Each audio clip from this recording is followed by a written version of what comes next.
Este es un resumen detallado en formato de audiolibro, del libro, empieza con el porqué. Si notas que el audio está un poco acelerado, no le subestimes a tu cerebro, verás que se va acostumbrando y lograrás optimizar tu capacidad de comprensión con algo de entrenamiento. Tampoco es necesario que la voz sea humana, en el fondo los conceptos se te quedarán guardados, sea cual sea el tono con el que percibas el audio. No olvides suscribirte al canal, activar las notificaciones y darle like en donde nos encontremos, ya que así seguiremos subiendo contenido de valor para ti. Ahora sí, comencemos el audiolibro. Introducción. Mark Rubin es un buen padre. Dedica mucho tiempo a estar con sus hijas, Lucy y Sophie. Un sábado por la tarde, su esposa, Claudine, llevó a Lucy a jugar a casa de una amiga, y Mark se quedó en casa para cuidar de Sophie, de 5 años. Como estaba un poco cansado, lo que en realidad le apetecía era disponer de un poco de tiempo para relajarse tirado en el sofá y no tener que volver a jugar en la casita del árbol por enésima vez ese día. Para mantener ocupada a Sophie, decidió utilizar el televisor de canguro. Mark tenía 2 DVD recién comprados para escoger. No había visto ninguna de las 2 películas y no tenía referencias sobre ellas ni por la prensa ni por ningún amigo con hijos pequeños. Tampoco le apetecía ver los dibujos animados, el plan era dejar que Sophie disfrutara de la película en una habitación mientras él veía otra cosa en otra parte. Uno de los DVD era de una productora de la que nunca había oído hablar, y el otro, de Disney. ¿Cuál pondría en el reproductor de DVD? ¿Cuál pondrías tú en el reproductor de DVD? Los 2 DVD eran de dibujos animados, los 2 eran adecuados para niños, las 2 películas tenían un par de buenas críticas en la caja. La única diferencia es que confiamos en el DVD de Disney. Disney no es una empresa perfecta, en ocasiones ha tenido problemas de gestión y liderazgo, y de vez en cuando el precio de sus acciones sufre un bajón. Así que, ¿por qué habríamos de confiar en ella? Disney actúa con una idea clara del porqué. Existe para propiciar una diversión familiar buena y sana, y desde hace lustros todo lo que dice y hace ha ido encaminado a demostrarlo. La razón de que confiemos en Disney es sencilla, sabemos en lo que cree. Ha sido tan coherente a lo largo del tiempo en todo lo que dice y hace, que los padres confían lo suficiente en ella para exponer a sus hijos a los contenidos de la empresa sin tener que examinarlos primero. Esto no tiene nada que ver con la calidad de sus productos. No es algo racional. Imagina que todas las organizaciones empezaran con el porqué. Las decisiones serían más sencillas, mayores las lealtades, y la confianza, moneda corriente. Si nuestros dirigentes fueran diligentes a la hora de empezar con el porqué, la innovación florecería. Como este libro demuestra, esta norma es prioritaria. Da igual el tamaño de la organización, da lo mismo el sector, no importa el producto o servicio, que, si todos asumimos alguna responsabilidad en empezar con el porqué y motivamos a los demás a que hagan lo mismo, entonces, entre todos, podemos cambiar las cosas. Veamos cómo hacerlo. El círculo dorado. Hay unos pocos líderes que en lugar de manipular optan por inspirar o motivar a las personas para alentarlas. Ya se trate de personas individuales o de organizaciones, cada uno de esos líderes ejemplares piensa, actúa y se expresa exactamente de la misma manera. Conscientemente o no, la forma que tienen de hacerlo es ciñéndose a una tendencia que surge en ellos de manera natural y que denomino el círculo dorado. El círculo dorado es una perspectiva alternativa a las suposiciones existentes sobre cómo algunos líderes y algunas organizaciones han conseguido un grado tan desproporcionado de influencia. Por ejemplo, nos aporta una idea bastante clara sobre la forma en que Apple es capaz de innovar en tantos sectores diferentes y no perder jamás su capacidad para hacerlo, nos explica por qué la gente se tatúa en el cuerpo el logotipo de Harley Davidson, nos permite comprender mejor no solo cómo Southwest Airlines creó la aerolínea más rentable de la historia, sino porque las cosas que hacía daban resultado, e incluso arroja algo de claridad sobre la razón de que la gente siguiera al Dr. Martin Luther King Jr. en un movimiento que cambió un país y sobre el motivo de que asumiéramos el desafío de John F. Kennedy de llevar a un hombre a la luna incluso después de su muerte. El círculo dorado nos muestra cómo esos dirigentes fueron capaces de inspirar a la acción en lugar de manipular a las personas para que actuaran. Y todo empieza desde dentro. Todo empieza con el porqué. Antes de que podamos analizar sus aplicaciones, primero permíteme definir los conceptos de los 3 círculos concéntricos que forman el círculo dorado. Lo haremos empezando desde fuera del círculo y moviéndonos hacia el interior. ¿Qué? Cada empresa y organización del planeta sabe qué hace. Esto es verdad con independencia de lo grande o pequeña que sea, y sean cuales sean los sectores en los que actúa. Todo el mundo es capaz de describir con facilidad los productos o servicios que una empresa vende o las funciones que desempeña dentro de ese sistema. Los que son fáciles de identificar. ¿Cómo? Algunas empresas y personas saben cómo hacen lo que hacen. Ya lo llames propuesta de valor diferenciador, ya proceso patentado, ya propuesta de venta exclusiva, los cómo se citan a menudo para explicar la diferencia o superioridad de algo. No tan evidentes como los que, muchos los consideran los factores diferenciadores o motivadores de una decisión. Sería falso suponer que eso es todo lo que se necesita. Hay un detalle que pasan por alto. ¿Por qué? Muy pocas personas o empresas pueden expresar con claridad por qué hacen lo que hacen. Cuando hablo del por qué, no me refiero a ganar dinero, eso es una consecuencia. Por el por qué me refiero a cuál es tu finalidad, motivo o creencia. ¿Por qué existe tu empresa? ¿Por qué te levantas de la cama cada mañana? ¿Y por qué debería importarle a alguien?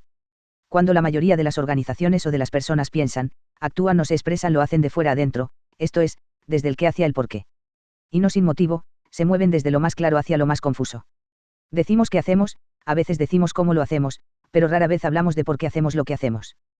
Pero no así las empresas inspiradas. No así los líderes inspirados. Todos y cada uno de ellos, da igual su tamaño o sector, piensan, actúan y se expresan de dentro a fuera. No es la única manera, es solo una manera. Conocer tu por qué no es la única manera de tener éxito, aunque sí la única de hacer que dure y de tener una combinación mayor de innovación y flexibilidad. Cuando un por qué se vuelve confuso, se hace mucho más difícil mantener el crecimiento, la fidelidad y la motivación que ayudaron a impulsar el éxito inicial. Por difícil me refiero a que, en lugar de la motivación, la manipulación se convierte rápidamente en la estrategia elegida para alentar la conducta. Esto es eficaz a corto plazo, pero a la larga conlleva un elevado coste. Veamos el clásico caso práctico de los ferrocarriles que se estudia en las escuelas de negocios. A finales del siglo XIX, las ferroviarias eran las empresas más grandes del país. Tras haber alcanzado un éxito tan colosal, e incluso haber cambiado el paisaje de Estados Unidos, recordar el por qué dejó de tener importancia para ellas. Por el contrario, se obsesionaron con qué hacían, se dedicaban al negocio de los ferrocarriles. Este estrechamiento de la perspectiva influyó en su toma de decisiones, e invirtieron todo su dinero en vías férreas, traviesas y locomotoras. Pero a principios del siglo XX apareció una nueva tecnología, el avión. Y todas aquellas grandes empresas ferroviarias al final quebraron. ¿Y si se hubieran definido como empresas que se dedicaban al negocio del transporte colectivo? Puede que entonces su conducta hubiera sido distinta, y quizá hubieran visto oportunidades que de otra forma pasaron por alto. A lo mejor, actualmente serían las propietarias de todas las líneas aéreas. La historia de las empresas ferroviarias muestra inquietantes similitudes con el caso de la industria musical. Este es otro sector que no ha hecho un buen trabajo a la hora de adaptar su modelo de negocio para que se adecuara a un cambio en la conducta impulsado por una nueva tecnología. Pero otros sectores cuyos modelos de negocio evolucionaron en una época diferente muestran grietas parecidas, los sectores de la prensa escrita, la publicidad y la televisión, por nombrar solo tres. Estas son las actuales empresas ferroviarias, que se esfuerzan por definir su valor mientras ven a sus clientes acudir a las empresas de otros sectores para que atiendan sus necesidades. Si las compañías discográficas hubieran tenido una idea más clara del porqué, tal vez hubieran visto la oportunidad para inventar el equivalente a iTunes, en lugar de dejárselo a una empresa de ordenadores. En cualquier caso, volver a la finalidad, la causa o la creencia inicial ayudará a esos sectores a adaptarse. En lugar de preguntarse, ¿qué deberíamos hacer para competir?, para comenzar deben hacerse esta pregunta, ¿por qué empezamos haciendo lo que hacemos y qué podemos hacer para revivir nuestra causa, considerando todas las tecnologías y oportunidades de mercado disponibles hoy en día? Pero no te lo creas porque lo diga yo. Ninguna de estas opiniones es de cosecha propia.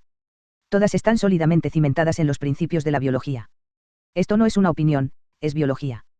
Existe una necesidad humana muy básica, la necesidad de encajar. Nuestra necesidad de pertenencia no es racional, pero es una constante que se da entre todos los pueblos de todas las culturas.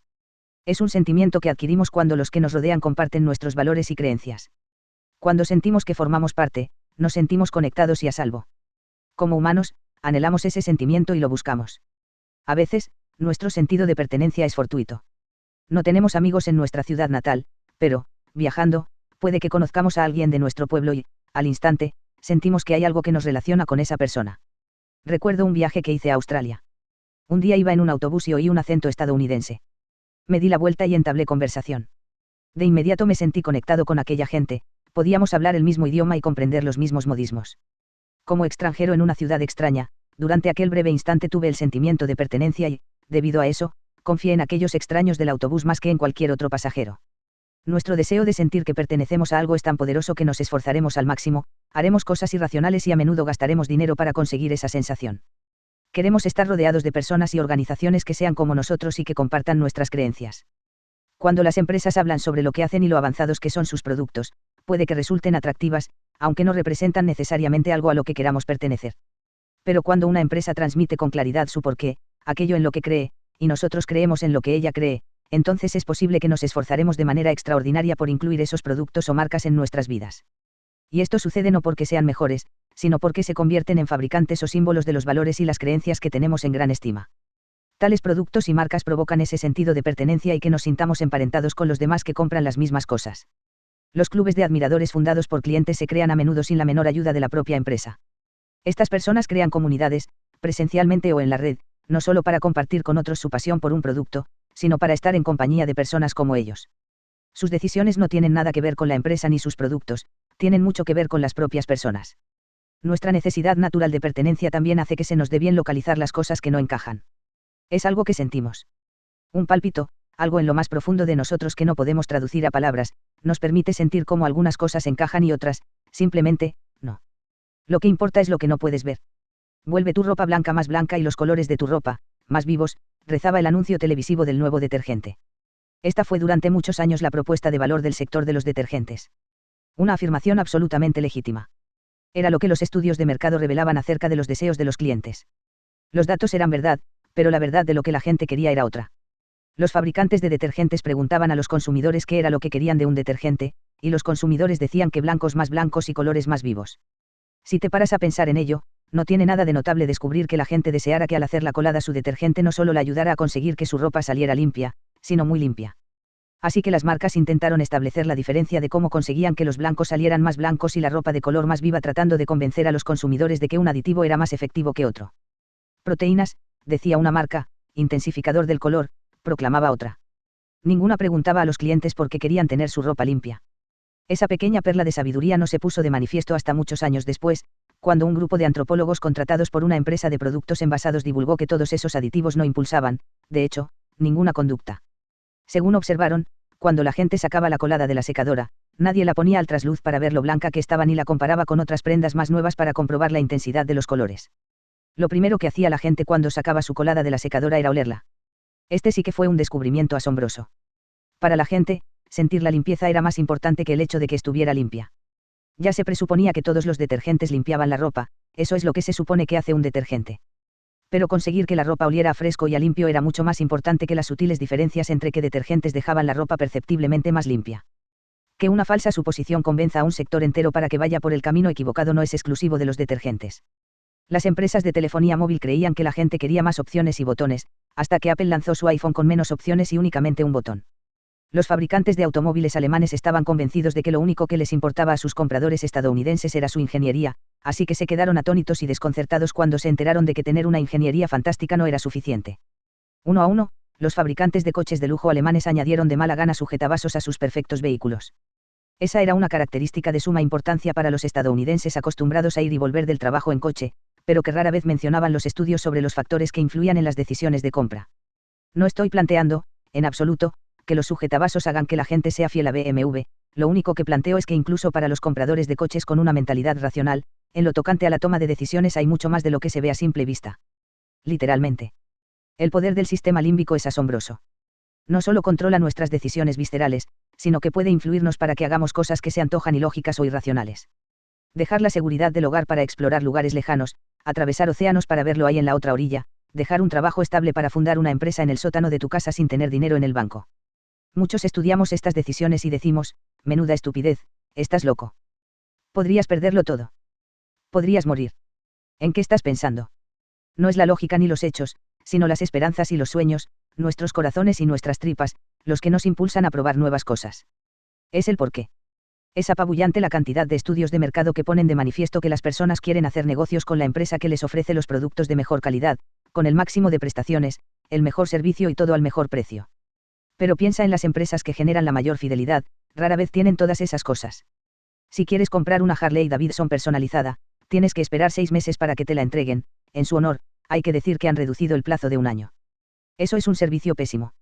Los ordenadores de Apple son al menos un 25% más caros que un PC equivalente. Además, hay menos programas disponibles para su sistema operativo y tienen menos equipos periféricos. Y las propias máquinas son a veces más lentas que un PC similar. Si la gente tomara solo decisiones racionales e hiciera todas las averiguaciones pertinentes antes de realizar una compra, nadie compraría jamás un Mac. Pero, por supuesto, la gente sí que compra Mac. Y algunos no solo los compran, los adoran, un sentimiento que proviene directamente del corazón. Se identifican con el porqué. Claridad, disciplina y coherencia. Empezar con el porqué es solo el principio. Queda trabajo por hacer antes de que una persona o una organización se gane el derecho o adquiera la capacidad para motivar. Para que el círculo dorado funcione, cada una de las piezas debe estar en equilibrio y en el orden correcto. Claridad en el porqué. Todo empieza con la claridad. Tienes que saber por qué haces lo que haces. Si la gente no compra lo que haces, compra el porqué de lo que haces, de donde se desprende que, si tú no sabes por qué haces lo que haces, ¿cómo lo van a saber los demás? Si el responsable de la organización no es capaz de definir con claridad el porqué de que exista la organización aparte de por sus productos o servicios, entonces ¿cómo espera que los empleados sepan por qué van a trabajar? Si un político no es capaz de exponer el porqué de que aspire a un cargo público más allá del manido espíritu de servicio, el mínimo razonable exigible a todo político, entonces ¿cómo sabrán los votantes a quién apoyar? Las manipulaciones pueden provocar el resultado de una elección, pero no contribuyen a escoger al verdadero líder.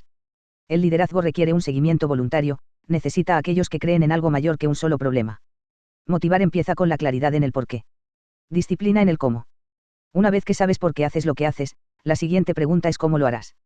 Los cómo son los valores o principios que orientan cómo haces realidad tu causa. El cómo hacemos las cosas se manifiesta en los sistemas y procesos dentro de una organización y la cultura. Entender cómo haces las cosas y, más importante aún, tener la disciplina para que la organización y todos sus empleados se hagan responsables de esos principios rectores, mejora la capacidad de trabajo de una organización para esforzarse en aras de sus virtudes naturales. Entender cómo te proporciona una mayor capacidad para, por ejemplo, contratar personal o encontrar socios que crezcan de forma natural cuando trabajen contigo. Curiosamente, la pregunta más importante con la respuesta más esquiva ¿por qué haces lo que haces? Es en realidad bastante sencilla y racional de descubrir. Es la disciplina para no desviarte jamás de tu causa, para hacerte responsable de cómo haces las cosas, esta es la parte más difícil. Y, para hacernos la más difícil todavía, nos recordamos nuestros valores escribiéndolos en la pared, como nombres. Integridad, sinceridad, innovación, comunicación, por ejemplo. Pero los nombres no tienen una aplicación práctica. Son cosas. No se pueden crear sistemas o establecer incentivos en torno a esas cosas. Es casi imposible responsabilizar a la gente de los nombres. Bob, si no te importa, hoy pon un poco más de innovación. Y si tienes que escribir sinceridad en la pared para acordarte de practicarla, entonces es posible que de todas maneras tengas problemas más serios. Para que los valores o principios rectores sean realmente eficaces tienen que ser locuciones verbales. No es integridad, es haz siempre lo correcto. No es innovación, es considera el problema desde otra perspectiva. Expresar nuestros valores como locuciones verbales nos proporciona una idea clara, tenemos una idea clara de cómo actuar en cada situación. Así podemos responsabilizar a los demás para que los evalúen o incluso establezcan incentivos en torno a ellos. Decir a la gente que tenga integridad no garantiza que sus decisiones vayan a tener presente siempre lo más conveniente para los consumidores o clientes, decirles que siempre hagan lo correcto, sí. El círculo dorado aporta una explicación para el éxito duradero, pero la naturaleza inherente de hacer las cosas con visión de futuro a menudo implica inversiones o costes a corto plazo. Esta es la razón de que la disciplina para mantenerse atento al porqué y permanecer fiel a tus valores tenga tanta importancia. Coherencia en el qué. Todo lo que dices y todo lo que haces tiene que ser trasunto de lo que crees. Un porqué es solo una creencia. No es más que eso. Los cómo son las medidas que tomas para hacer realidad esa creencia. Y los qué son el resultado de esas medidas, todo lo que dices y haces, tus productos, tus servicios, tu publicidad, tus relaciones públicas, tu cultura y a quién contratas. Si la gente no compra lo que haces sino porque lo haces, entonces todas esas cosas tienen que ser coherentes. Con coherencia, la gente verá y oirá, sin asomo de duda, en qué crees. Al fin y al cabo, vivimos en un mundo tangible. La única manera de que la gente sepa qué es aquello en lo que crees es a través de las cosas que dices y haces, y si no eres coherente en las cosas que dices y haces, nadie sabrá en qué crees. Es en el ámbito del que donde se produce la autenticidad. Autenticidad es ese término tan manido en los mundos empresarial y político. Todo el mundo habla de la importancia de ser auténtico. Tienes que ser auténtico, dicen los expertos. Todos los datos sobre las tendencias demuestran que las personas prefieren hacer negocios con marcas auténticas. La gente vota al candidato auténtico. El problema es que esa enseñanza es absolutamente irrealizable. Como entras en el despacho de alguien y dices, por favor, a partir de ahora, un poco más de autenticidad. Por favor, esa parte de la comercialización en la que estás trabajando podría decir un director, hazla un poco más auténtica. ¿Qué hacen las empresas para lograr que su mercadeo, sus ventas o lo que hacen sea auténtico? La solución habitual me resulta hilarante. Salen a la calle y realizan un estudio de consumo en el que les preguntan a los clientes, ¿qué tendríamos que decirle para resultar auténticos? Esto es algo que está totalmente fuera de lugar, uno no le puede preguntar a los demás qué es lo que tiene que hacer para ser auténtico. Serlo significa que ya lo sabes. ¿Qué dice un político cuando se le aconseja que sea más auténtico? ¿Cómo actúa un dirigente con más autenticidad? Sin tener una idea clara del por qué, la enseñanza es del todo inútil. La autenticidad significa que tu círculo dorado está equilibrado, lo que a su vez implica que te crees a pies juntillas todo lo que dices y haces. Y esto sirve tanto para la gerencia como para la plantilla. Solo cuando eso sucede las cosas que dices y haces pueden interpretarse como auténticas. Apple creía que su primitiva computadora Apple y su Macintosh desafiaban a la plataforma dominante IBM II. Apple cree que sus productos iPod y iTunes desafían el orden establecido en el sector musical. Y todos comprendemos por qué Apple hace lo que hace. Y es esa mutua compresión la causa de que consideremos que sus productos son auténticos. Dell lanzó los reproductores MP3 y las PDA con la intención de entrar en el negocio de los pequeños dispositivos electrónicos. Pero ignoramos cuál es el porqué de Dell, no tenemos ninguna certeza acerca de cuál es su creencia ni por qué fabricó esos productos al margen del propio beneficio y del deseo de sacar partido a un nuevo segmento del mercado. Esos productos no son auténticos. No es que Dell no pudiera acceder a otros mercados, sin duda tiene el conocimiento y la capacidad para producir buenos productos, pero, sin una idea clara del porqué, es mucho más difícil y mucho más caro. La mera fabricación de productos de alta calidad y su comercialización no es garantía de éxito alguno. La autenticidad no se puede conseguir sin claridad en el porqué. Y la autenticidad es importante. Pregúntales a los mejores vendedores qué se necesita para ser un gran vendedor, siempre te dirán que es conveniente que creas realmente en el producto que estás vendiendo. ¿Y qué tiene que ver la convicción con el trabajo de vendedor? Sencillo, cuando los vendedores creen realmente en lo que están vendiendo, entonces las palabras que acuden a su boca son auténticas. Cuando la creencia entra en la ecuación, el vendedor irradia pasión. Y es esa autenticidad la que genera las relaciones en las que se basan las mejores organizaciones de ventas. Las relaciones también generan confianza. Y con la confianza llega la fidelidad. La falta de un círculo dorado equilibrado significa falta de autenticidad, lo que a su vez supone ausencia de cualquier relación sólida, ergo, ninguna confianza. Y te encuentras de nuevo en la casilla de salida vendiendo a base del precio, el servicio, la calidad o las funciones. Vuelves de nuevo a estar como todos los demás. Peor aún, sin esa autenticidad, las empresas recurren a la manipulación, fijación del precio, ofertas, presión social, miedo, a tu elección. ¿Es esto efectivo? Por supuesto, aunque solo a corto plazo. Ser auténtico no es una condición para alcanzar el éxito, pero lo es si quieres que éste sea duradero. De nuevo, todo tiene que ver con el porqué. La autenticidad se da cuando dices y haces las cosas en las que crees de verdad. Pero si no sabes por qué existen la empresa o los productos por encima de lo que haces, entonces es imposible que sepas si las cosas que dices o haces son coherentes con tu porqué. Sin el porqué, cualquier tentativa de autenticidad será casi siempre falsa. El caso Martin Luther King. El 28 de agosto de 1963, 250.000 personas de todos los rincones del país llegaron al Mall de Washington, D.C., para escuchar al Dr. Martin Luther King Jr. pronunciar su famoso discurso Tengo un sueño. Los organizadores no enviaron 250.000 invitaciones y no existía ninguna página web en la que consultar la fecha. ¿Cómo consiguieron que apareciera 250.000 de personas el día indicado y a la hora prevista? A principios de la década de 1960, el país estaba desgarrado por las tensiones raciales. Solo en 1963, los disturbios se sucedieron en docenas de ciudades. Estados Unidos era un país marcado por la desigualdad y la segregación racial. La manera en que el movimiento de los derechos civiles recogió la idea de que todos los hombres nacen iguales y lo convirtieron en un movimiento con la fuerza para cambiar un país se basa en los principios del Círculo Dorado. El Dr. King no era la única persona viva en ese momento que sabía que había que cambiar para propiciar los derechos civiles en Estados Unidos. Tenía muchas ideas acerca de qué era lo que tenía que suceder, pero también otros. Y no todas las ideas de Martin Luther eran buenas. No era un hombre perfecto, tenía una personalidad compleja. Pero el Dr. King estaba absolutamente convencido de algo, sabía que tenía que producirse un cambio en Estados Unidos.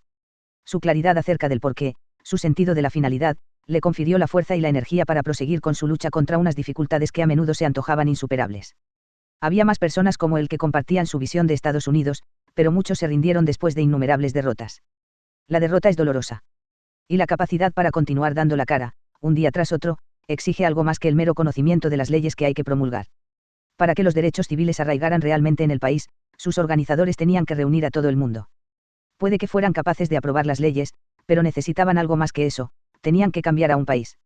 La única manera de que cualquier cambio significativo pudiera durar es que fueran capaces de congregar a una nación para que se uniera a la causa, no porque sus ciudadanos tuvieran que hacerlo, sino porque quisieran hacerlo. Pero ninguna persona por sí sola podía lograr un cambio permanente. Serían necesarias otras personas que creyeran en lo que creía el Dr. King.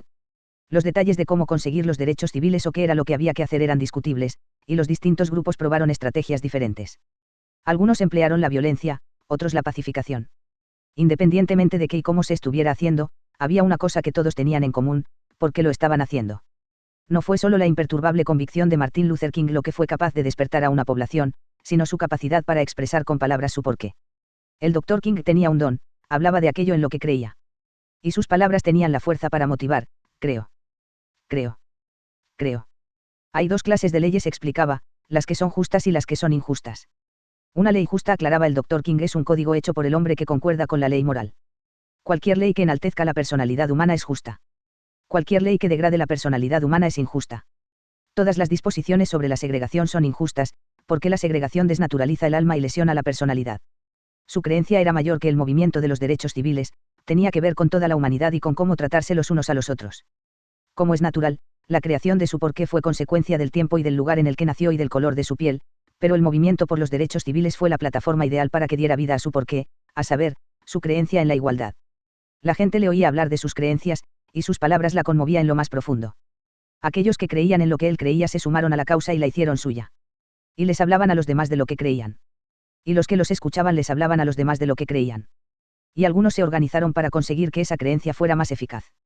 Y en el verano de 1963, 250.000 de personas comparecieron para escuchar al Dr. King pronunciar su discurso Tengo un sueño en la escalinata del monumento a Lincoln. Pero ¿cuántas personas comparecieron por el Dr. King? Ninguna. Comparecieron por ellas mismas. Aquello era en lo que creían. Fue lo que consideraban una oportunidad para contribuir a que Estados Unidos se convirtiera en una versión mejor de sí mismo, fue que querían vivir en un país que reflejara sus valores y creencias, lo que los motivó a subirse a un autobús, viajar durante 8 horas y pararse bajo el sol de mediados de agosto de Washington para escuchar al Dr. King. Estar en Washington era, simplemente, una de las cosas que hicieron para demostrar en lo que creían. Aparecer allí ese día fue uno de los que de sus por qué. Esa era una causa, y era la causa de todos ellos.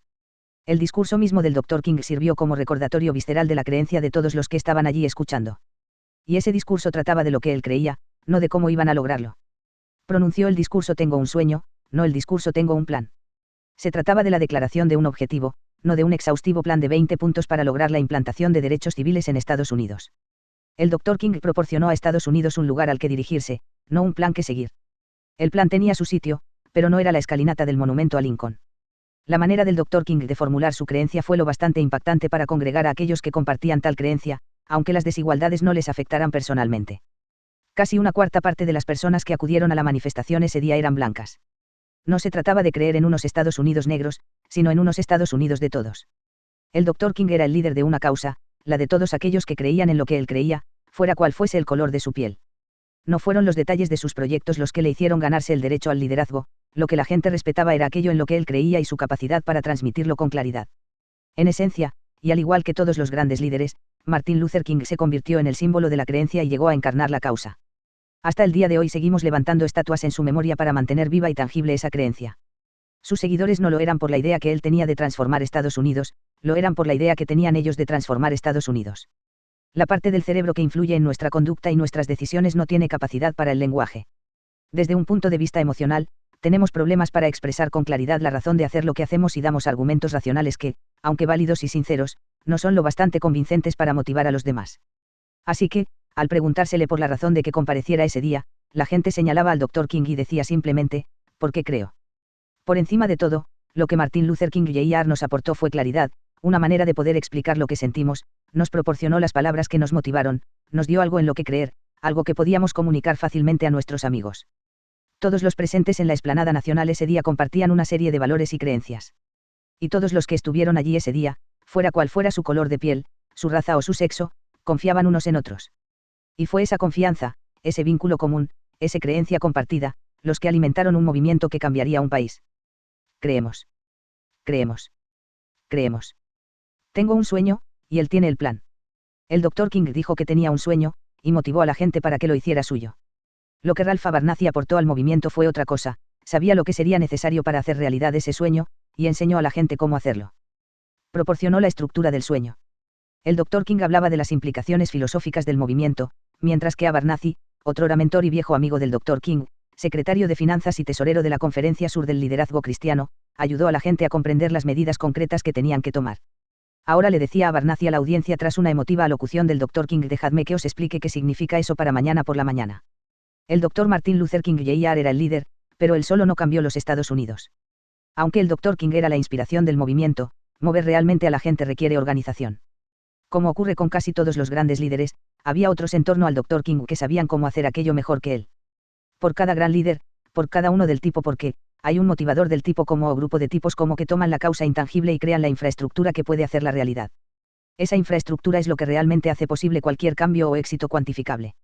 Sin alguien motivado por su ideal y el conocimiento para hacerlo realidad, la mayoría de los del tipo por qué acaban como visionarios muertos de hambre, personas con todas las respuestas, pero que jamás logran gran cosa por sí mismas. Aunque muchos de ellos se creen visionarios, en realidad la mayoría de los emprendedores de éxito pertenecen al tipo como. Pregúntale a uno de ellos lo que más le gusta de ser un emprendedor, y la mayoría te dirá que les encanta crear cosas. Que hablen de crear es una señal clara de que saben cómo hacer las cosas. Una empresa es una estructura, un conjunto de sistemas y procesos que tienen que ser ensamblados. Las personas del tipo como son las más hábiles en la creación de tales procesos y sistemas. Pero la mayoría de las empresas, da igual lo bien que estén creadas, no se convierten en negocios de miles de millones de dólares ni cambian los derroteros del sector. Para alcanzar la condición de multimillonaria, para alterar el rumbo de una industria, se necesita una escasa y muy especial colaboración entre alguien que sepa el porqué y aquellos que sepan cómo. En casi todos los casos en que una persona u organización ha llegado a motivar a las personas y hacer grandes cosas se da esta especial asociación entre el porqué y el cómo.